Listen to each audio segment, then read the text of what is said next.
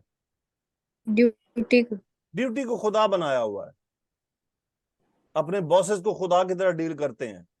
اللہ کا حکم آتا ہے اگنور کر دیتے ہیں, پرواہ نہیں کرتے. باس کا حکم آئے تو جناب بس بخار ہو جاتا ہے کہ بس ابھی یہ کام کرنا ہے جو باس نے کہہ دیا. مس سائمہ میں ان چیزوں کو بڑا کلوزلی آبزرو کرتا ہوں اپنے جاب کے دوران, اور میں نے 90% لوگوں کو, مسلمانوں کو اس چیز کا شکار پایا ہے کہ نماز کی کوئی پرواہ نہیں, رب کا حکم ہے تو آنکھ بند کر لیتے ہیں, نبی کا فرمان سناؤ تو دلیلیں دیتے ہیں, باس کا فون آ جائے کھڑے ہو کے سنتے ہیں, ہندو کافر آ جائے سامنے باس ہے کھڑے ہو کے ملتے ہیں, ڈر کے کانپ رہے ہوتے ہیں کہ نوکری ہے, یہ مہینے کے آنے پہ تنخواہ ملنی ہے. ایسے ہوتے ہیں مسلمان, ایسے ہوتے ہیں ایمان والے. سبحانک اللہم و بحمدک اشہد ان لا الہ الا انت استغفرک و اتوب الیک. اللہم صلی وسلم علی نبینا محمد یا مقلب القلوب ثبت قلبی علی دینک. آمین یا رب العالمین. السلام علیکم و رحمۃ اللہ وبرکاتہ.